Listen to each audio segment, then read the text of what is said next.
把这个矫情的贱人拉下去，割了他的娇贵的鼻子！大王，冤枉啊！姐姐也真是个粗心人，他们不说，我还真没看出妹妹脸上的缺憾。我真的看不出什么。莲儿，你来看看。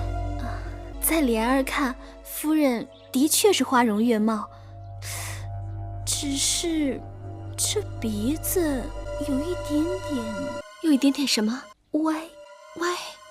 难怪大王昨日跟我在一起，提起妹妹的容貌，你都不知道大王有多喜欢你。大王先是说你肌肤胜雪，秀色可餐，可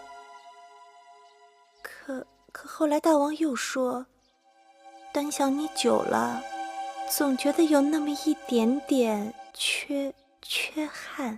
妹妹别担心，大王提起此事时，我马上打岔过去了。我说，大王，你太过于挑剔了，妹妹是丽质天成，白玉无瑕。可是大王日日都来章华台，他总有一日会看出破绽的。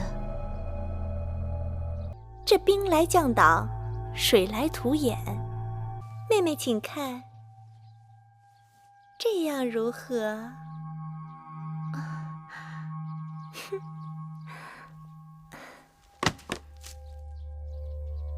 这样呢？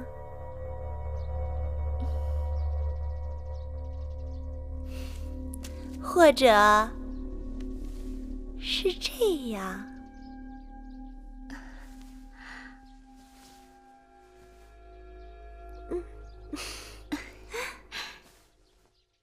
谢谢姐姐悉心指教，是妹妹聪慧。大王来了。爱妃不必多礼。爱妃啊，寡人想你。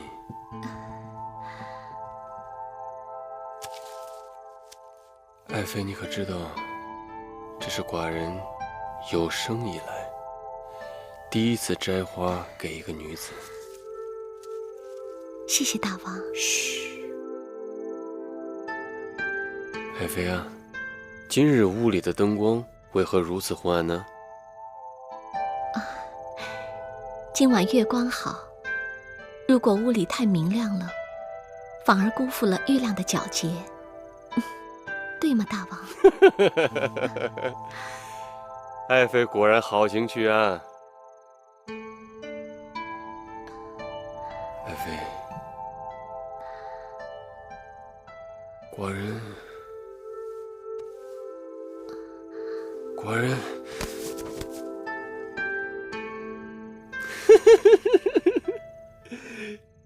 今日这般凉爽，爱妃为何手持羽扇呢？因为臣妾喜欢妙目传情这4个字。好一个妙目传情！在寡人眼里，不光是妙目，你的一举一动无不在传情。妹妹，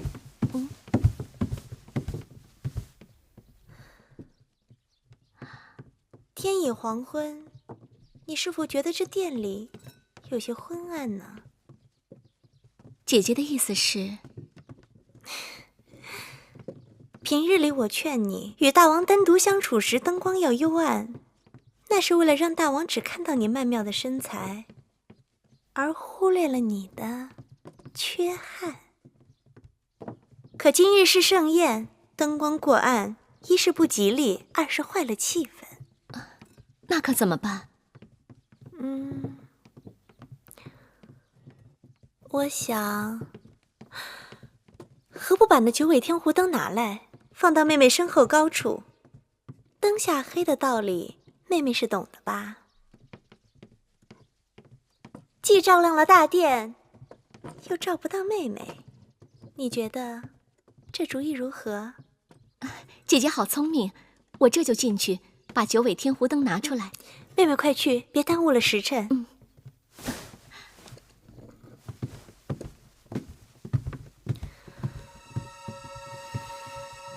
大王到！大王，爱妃请起，都起来吧。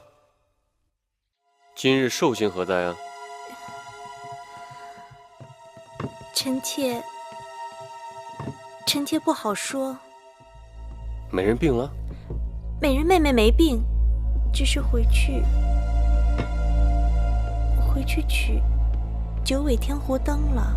取灯就取灯吗？有何不好讲的？可臣妾认为，美人这么做，未免对大王太为不敬了。那盏灯是爱妃送给美人的吧？更何况寡人看来，那灯也没有什么不好啊。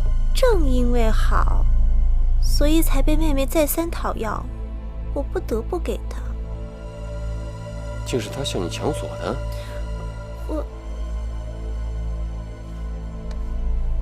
爱妃，你宽容大度，待人温柔敦厚。魏美人刚刚入宫，一盏灯而已，小事一桩，给她就给她了。可她讨要的理由也太牵强了。什么理由？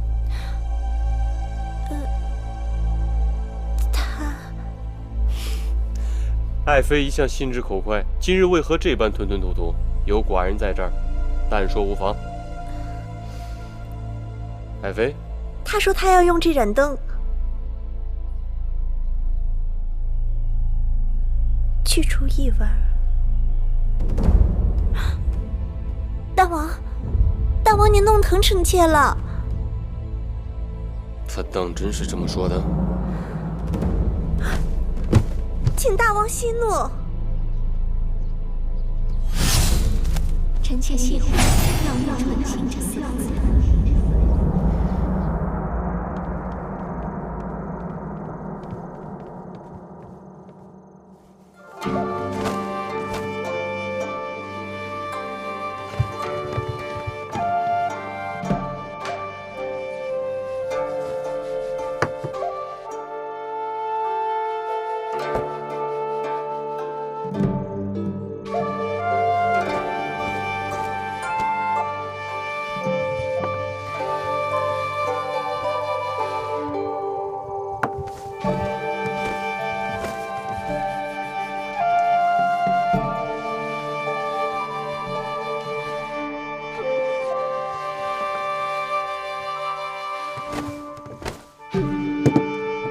爱妃生辰，你看今日的歌舞如何？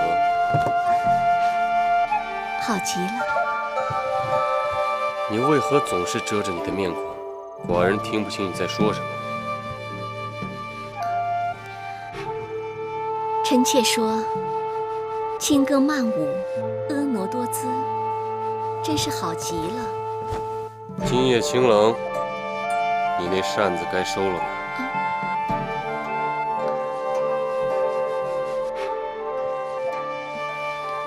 是。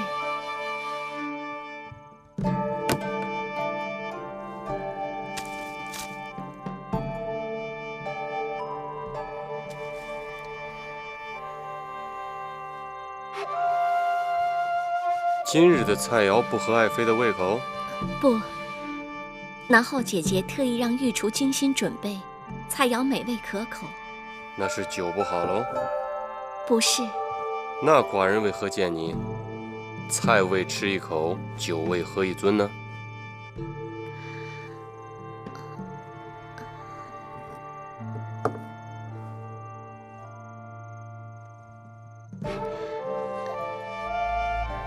是不是因为这里有一股让你难以忍受的恶臭？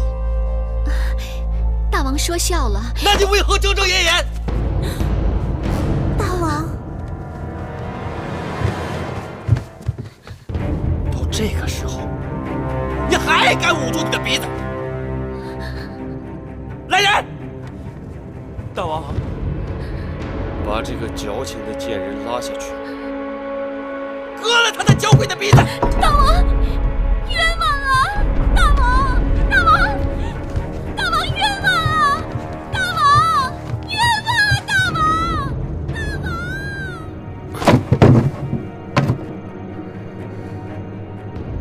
今日朝会，寡人是想就即将举行的六国会盟一事跟你等商讨，还望众爱卿畅所欲言。微臣听说魏国美人不知何事触怒了大王，昨晚受了异刑。是又如何？魏国送亲的使者尚未离开郢都，便发生这等事情，的确难堪。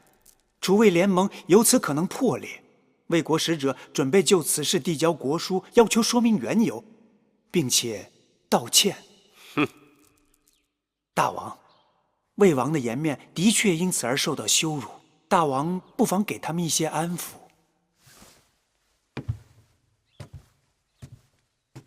你竟然让大王向魏王赔礼告罪！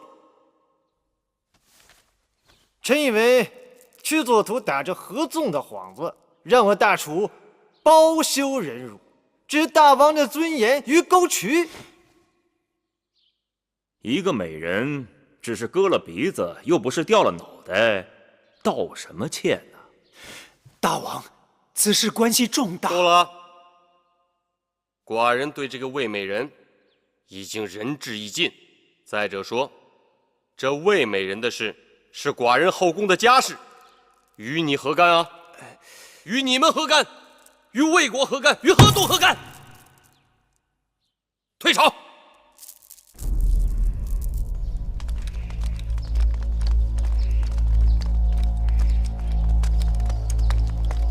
夫子。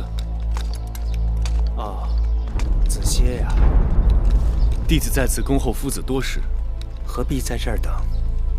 朝会若有结果，我自会同你说的。弟子一早听说，因为魏美人受刑，魏楚联盟之事可能破裂了。唉，大王正在气头上，根本不听劝说。合纵之事有了裂隙，解救月公主之事，也只好先搁置些时日了。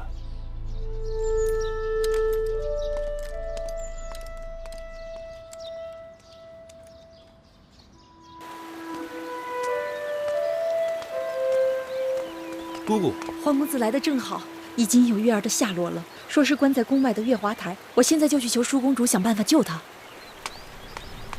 月华台。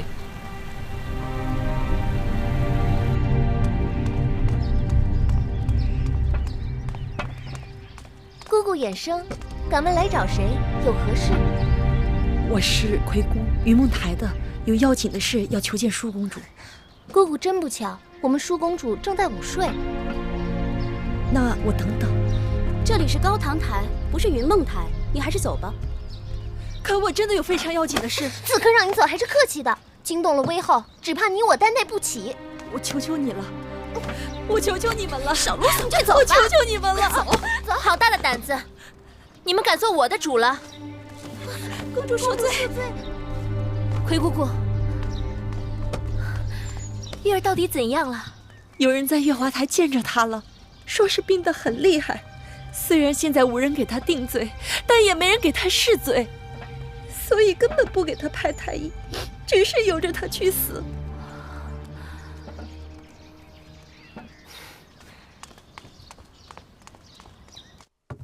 母后，舒儿来了，快坐下，我有话对你说。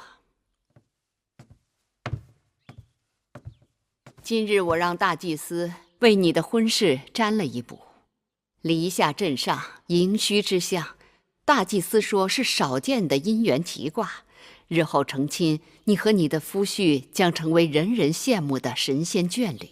母后为舒儿的婚事如此操劳，舒儿心中不忍。当娘亲的命里注定是要为儿女操碎心的。母亲果真舍得舒儿远嫁？当然舍不得。10月怀胎，千辛万苦，看你长成亭亭玉立，我是又欢喜又担心。担心你找不到好的夫婿，误了终身，所以我千挑万选，选中了赵侯雍。他雄韬伟略，文武双全。等你以后有了自己的骨肉，你就会明白为娘的苦心了。所以，做娘亲的对自己的儿女都是舐犊情深的，对吗？这是自然。舒儿有母后是舒儿的大幸，可是那些没有娘亲的女子，岂不是特别的可怜？舒儿嫁人，日后有了儿女，舒儿在他们身边为他们遮风挡雨。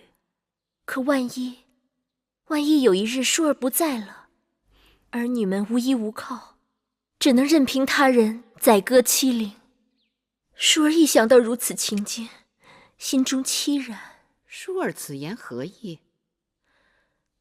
母后，如今宫中上下人人皆知月妹妹在月华台病得很厉害，母后看在她娘亲早逝的份上，让太医去救救她吧。不许你再跟我提那忤逆不道的贱人！母后，月妹妹虽非母后亲生，可也是父王的亲骨肉啊。她是咎由自取。前阵子因为月妹妹顶撞了母后，所以把她关了起来。可如今舒儿这边早已风平浪静，月妹妹那儿却余波未了，仍被囚禁。如今月妹妹病了，也不给她看病，由着她去死。月妹妹与舒儿同父异母，别人知道了，只会说王兄母后欺负月妹妹孤苦伶仃。舒儿远嫁别国，君臣和百姓们更会因为大楚如此对待先王的亲生骨肉，更加藐视母后、王兄和舒儿。舒儿思前想后，母后就算与月妹妹有深仇大恨，也应该为了大楚的名声和舒儿的将来，救救月儿吧。